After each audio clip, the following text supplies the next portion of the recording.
Good morning, everyone. Good Erev Yontif, Erev Pesach, Abolita Tova. Today we are starting Maseches Kesuvos, Hashem, and we're gonna take a break for the next 3 days, the Yontif, and continue with Perek Beis on Sunday Cholamoid. You're not gonna miss any program over the next 3 days. We're not working anything. Today's year is Ela Nismas Nachman Sucha Kodesh Morchem Hashem Sabrach Choli. Have you Moshe Ben Yosef made the Hashem have an Aliyah? And of course, the Ofi Yisrael Ben Rachalei Rachabas Pesach Zelda Av Yisrael Ben Risha Chai Bas Dava Bela Before Shlema Basar Shachal Yisrael and as a schus for Arav Yeshua Ben Gittel, Sefer Bracha V'Atzlacha and all his endeavors, and to special shout out to our sponsor, Seder Nashim, the Imperial Advisory Group. If you need help with your CFO stuff for your businesses, please reach out to them directly at imperialgrp.com. May this Pesach be we come to Pesach, it's always an opportunity to have a geula from our personal mitzrayim, our personal challenges. May we also be zocheh to witness the geula klali with the Bias Mashiach Sekina B'Mhem Yeminu. Amen. Okay, here we go. Kesuvos comes from the word kesuba, which is the marriage document that a husband must give to his wife before when they get married. And it has in it his commitments toward her, and the payment, also the details on the payment that a husband had or his estate must make to his wife if the marriage ends in divorce or his death. If you were listening to the Kriyas Ksuba by Echasna and it sounds like they're like rambling off like the whole gibberish, well, there's a lot of details in that Ksuba, which we're going to touch upon some of them while we learn this Masechta. Okay, so if just to start off, if she's married, if the wife is married when she's a psula, then the standard amount in the ksuba is 200 zuz. 200 zuz. Well, we're gonna see what that is eventually, how much that is. And if she was not a psula, for example, she was divorced or she was a widow, then the amount is half that is 100 zuz. And even if no amount was written in the ksuba, those are the standard amounts for a basula and for a ba'ula. It comes. Okay, we're gonna jump into this. We're gonna get through all these things as we go on, but here we go. Basula Perek Aleph Mishnah Aleph Basula Nises Liyam Haravi may be married only on a Wednesday. Interesting enough that today is Wednesday. We are talking about but a basula being married on a Wednesday, so that's pretty cool. Now, you cannot get married at Erev Pesach because you can't be married the simcha of a chas and kala to the simcha of Yantif. So there will not be any weddings taking place today, but today's still Wednesday, and I think that's pretty cool. Well, mana liyom chamishi, and a widow may be married only on a Thursday. Why? So why is a basula on a Wednesday? Why is it a widow on a or a divorcee on a Thursday? Because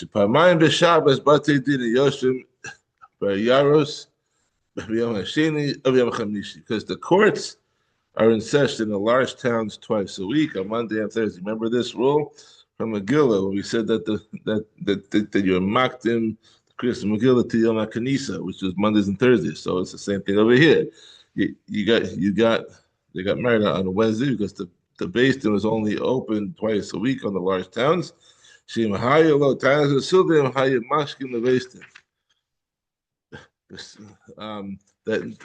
is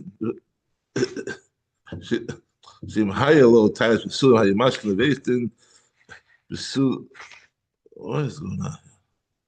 Okay, fine. Sorry, I'm not feeling well, so I'm going to try to do the best I can. That if the chassan has a claim against his kala's sulim, against her virginity, he didn't find any blood, which raises the possibility that she is not a basula, and therefore usher to him. He will go to court early the next morning on Thursday. A basula, a ba'ula, meaning a widow, may be married only on a Thursday, so that the chassan will stay home and rejoice with her for 3 days, so Thursday, Friday, and Shabbos. Okay. Um, yeah. Okay. Right, because there's no din in 7 days of feasting for a ba'ula, only for a basula. And regarding times basulim, they wanted to make sure that if there's a problem, that the chassan got up right away and went to basin right away, and did not give enough time.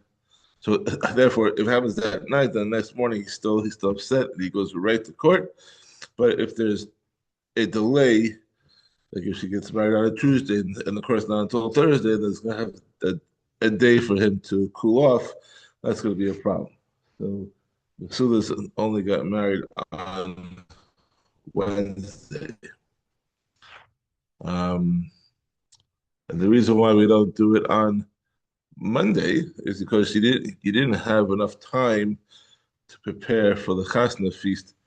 They used to prepare for the Chasna 3 days in advance. If you get married on Thursday, on Wednesday, so you had Sunday, Monday, Tuesday to prepare for the Chasna. If you get married on Monday, then you have Friday, Shabbos, Sunday. You can prepare on Shabbos, and it gets a little bit complicated.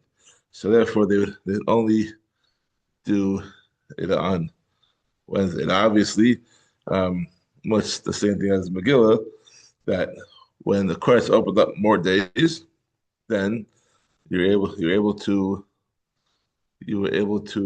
get married on other days of the week, provided that you still have 3 days to prepare for the chasna. So how do people get married nowadays on Sundays? Leave it to the caterer to figure that out. Um, okay, Mishnah Beis. Besula Ksubas Masayim, for a Besula, for a virgin, the Ksuba is 200 zuz, mana, and for a widow, or non-virgin, this is a widow or or, or a grusha, it is a mana, which is 100 zuz. 200 zuz is enough to buy food and clothing for 1 year. Um, so now, when we're talking about a widow, so we're talking about the ksuba from the second husband is is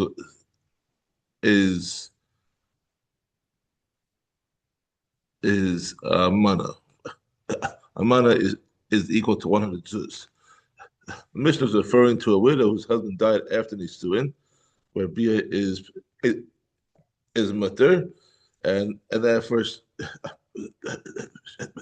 presumably she is not in Basula. If it was okay, so we're gonna go to the next case. Um, Basula Almana Grusha. Basula Almana Grusha Chalutzim in the Eris and Ksubasam Asai. If someone marries a virgin who became a widow, a divorcee, or a chalutza during the erisin of a previous marriage, she never got to nisuin. She was only engaged, quote unquote. She only had erisin.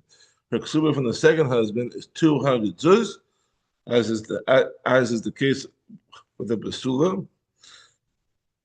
Since her first marriage ended during erisin, when she's still usher to her husband, she's presumably still a virgin. V'yesh lo tanis basulim, and the second husband can put a claim in of tanis basulim against any of these. Um,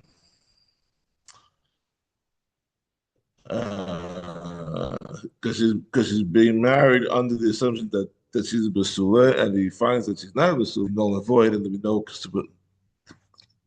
ksuba obligation. Excuse me.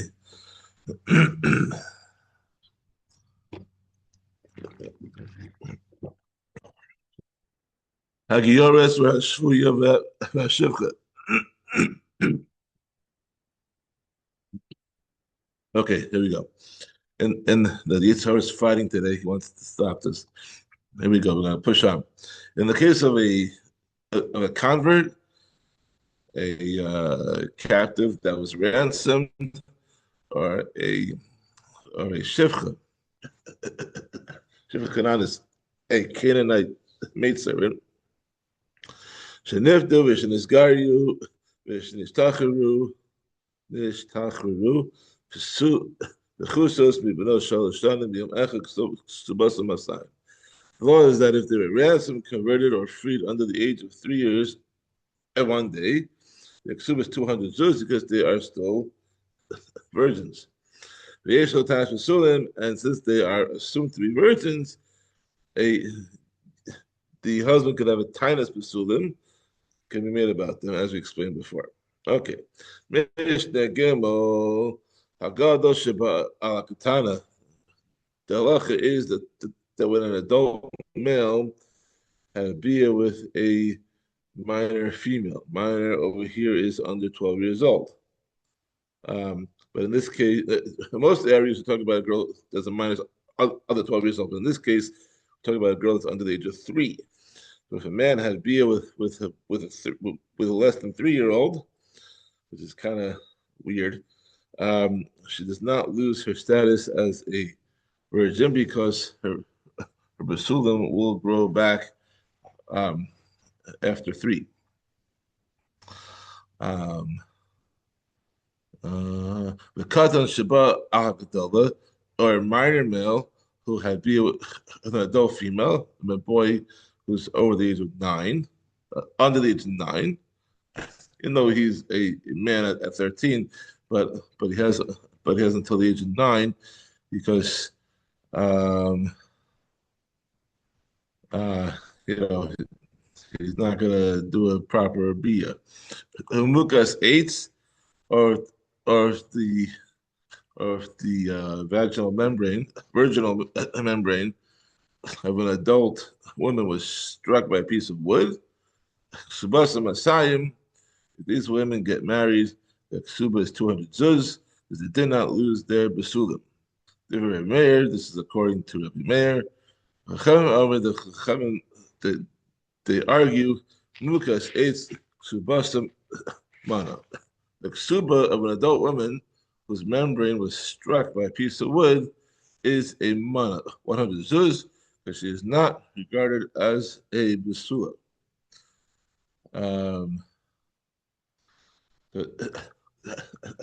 They say that once the membrane is broken, no matter how it broke, even from an accident and not from bia, it's still disqualified.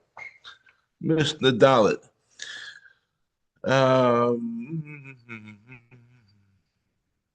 Okay. Basula almana grusha v'chalutza v'neni suin ksubas amanav. So we spoke before about a from the Eris. Then now we're talking about a this one marries a basula who had become a widow, divorcee, or chalutza during the nisuin once she was fully married, and she had been with her previous husband.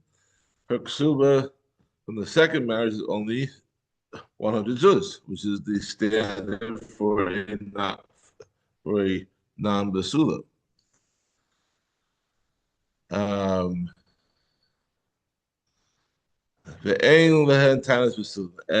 cannot have any claim of basulim against them because they have the tanas basulim. You're not gonna, you know what you're getting into. You know that that the status. Therefore, you're putting less money into the ksubin. You can't have a taina against them.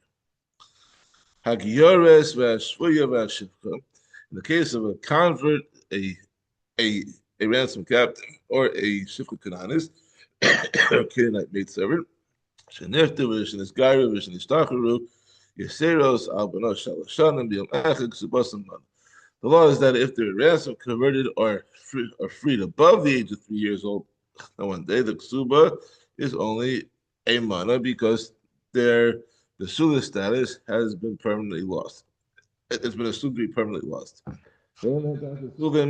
And since they're not virgins, then you cannot make a time for against them because it doesn't make any sense. Mishnah Hey, Ha'ochel Eitzel Chala Yehuda in the land of Judea, the Chelik of Yehuda, a groom ate the feast.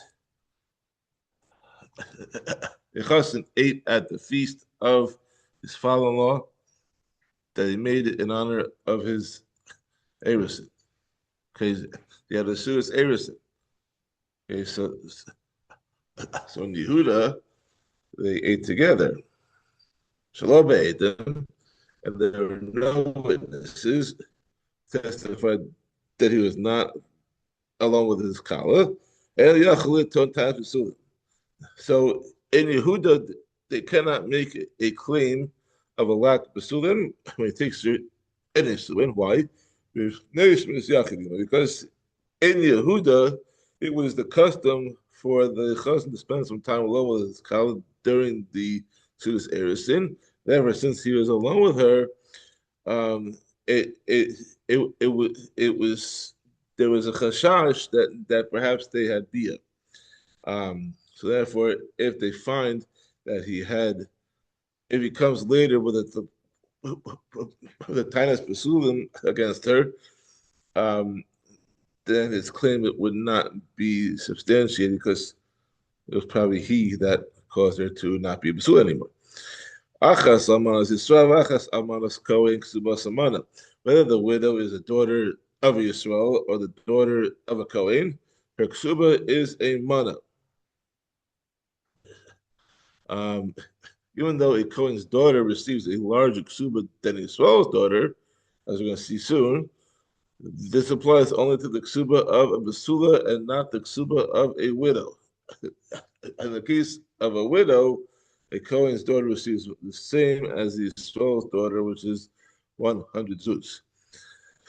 Based in Shakohanim Hayagovim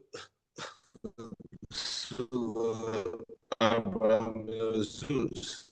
The Korah Kohanim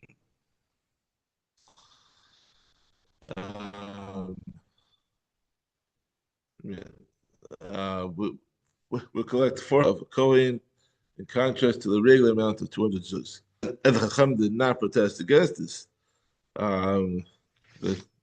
They were able to hold to the higher level, and this did not cause any jealousy because they're Kohan. Mishnah Vav. If one married a woman, he married a lady thinking that she was a basulim, but did not find any signs of basulim when they first had bia. He Omera, she says, she says, I was violated by another man after you betrothed me. Between Erisin and Isuin, she was violated by someone else, and it is as though your field flooded. I mean that the tzara happened by your bad mazel, and it is you who must sustain this loss.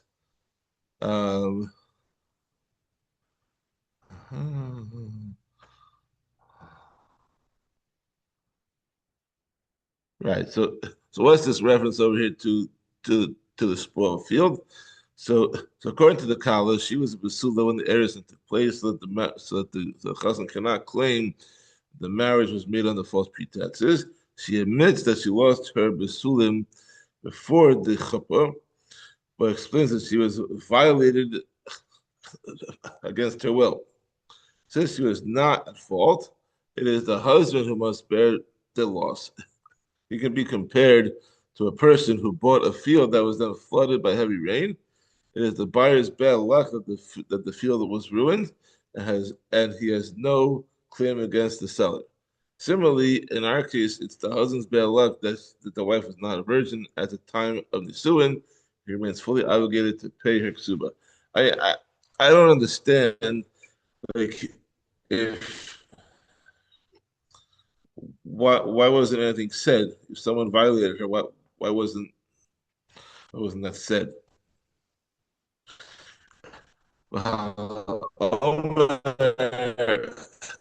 However, he says, "Lo ki ella achlo erast erasti sober."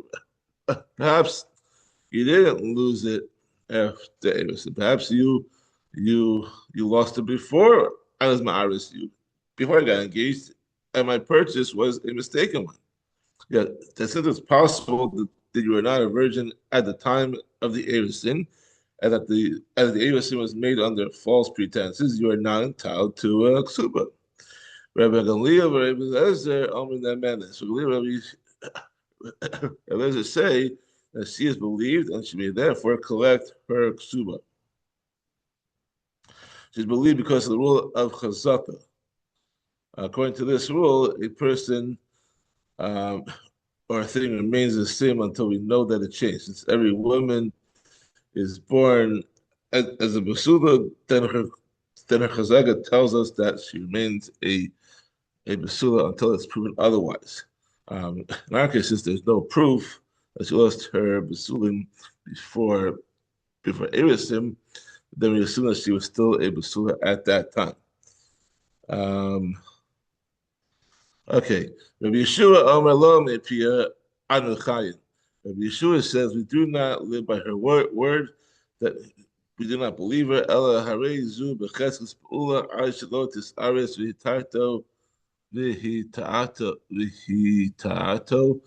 Aishatavi Raya Doret. That is, she is presumed to have been a non-virgin before she was betrothed, and we assume she deceived him unless she brings proof to it, whereas that she was violated after the Erison. Mr. Zion, he omeres mukas eitz anis. She says, I was struck by a piece of wood. She agrees that she lacked basulim at the time of the chuppah, but claims this loss resulted from an accident before Erison and not from Bia. As such, she's entitled to a kasuba of 1 mana, 100 zuz, which is what you give to a woman who was injured before Erison. But he says, Lo ki ala drusas ishat. Perhaps it's not so. Rather, perhaps you have been pressed by a man. Since it's possible that you lost your basulim through Bia, the man before Erison, you are now entitled to some of any amount. Why? Because uh, because because because because then she'd be usher altogether. Rabbi Gamliel, Rabbi Eliezer, Omrim, and Menace. Rabbi Gamliel, Rabbi Eliezer say that she believed and therefore collect the ksuba of 1 mana. For Yeshua, Omer Lo Mepia Anuchayin. Rabbi Yeshua, however, says we do not live by her word. We do not believe her. Ella Harei Zu because true says Ish Ad Shetavi Raya Doreha. Rather, she is presumed to have been pressed by a man before she was Ma'ares, and therefore receives no ksuba at all, unless she brings proof to her words that she was injured by a piece of wood. Okay, we have 3 more to go.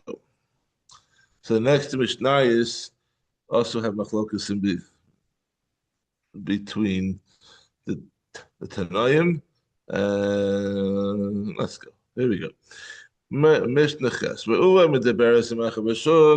A woman was seen in seclusion in yichud with someone from the street, meaning a stranger, meaning um, someone other than her husband. Amrullah Mativa Shozeh. She was asked by the court, what was the status of that man? Was he a disqualified person? Someone whose B would make you unfit for marriage to a Kohen? Or is he not a disqualified person? The word Kohen here is used loosely. Basically, wants to know if this man had good lineage, which does not, which without any mamzerim in it who can the mamzer would parcel her from a kosher marriage. Um, a Kohen over here is used as an example of a person with a good yichus because they were very careful to marry um, to marry the proper people and to avoid women who are usher to them. So it's loosely it's used loosely here as an upstanding um, marriage. Okay, where are we? Okay, so each ploni. So the basically asked her, "Ma Tivo Jose, what's the status of that man?" Each ploni Kohen. She replied, "He is so and so who's a Kohen. He has a good yichus. He's not disqualified." Rabbi Galil, Rabbi Eliezer, and Menace. Rabbi Galil, Rabbi Eliezer say that she is believed and thus fit for a marriage to a Kohen. Rabbi Yeshua Omer Lo Mipia Anuchai. Rabbi Yeshua, however, says that we do not live by her word. We don't believe her. Allah Harei Zu B'Cheskas B'Ula L'Nasin L'Mamzer Ad Shetavi Rai L'Torah. Rather, she is presumed to have had bia with a nasin or a mamzer or any other disqualified person until she brings proof to her claim that he was not disqualified. Mr. Tess, Haisamil Beres, a woman was pregnant from an unknown man. And she was asked by the court, what is the status of this fetus? And who is the father? Was he a disqualified person? Or was he kosher? She responded, "Me, Ploni Wakoinu." No, she responded that it was fathered by so and so, who was a Kohen. He has good status.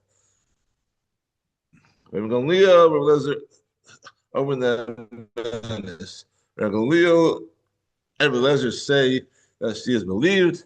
The woman and her child are therefore are thus fit to marry a Kohen. It says, we do not live by her word, we do not believe her. Rather,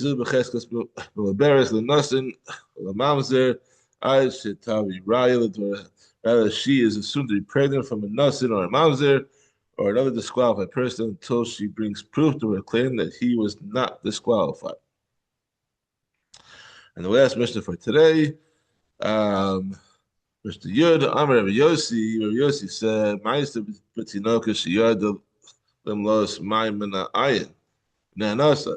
That incident took place where a young girl went down to draw water from a spring and was violated there by a stranger. She claimed that he was not a disqualified person. Amar Yochanan ben Nuri said, In Rov Ansi Ha'ir Masi L'Kahuna, Harei Zu Tinasa L'Kahuna. That most of the men in the town can marry off their daughters to Kohanim, meaning that most of the local men are not disqualified.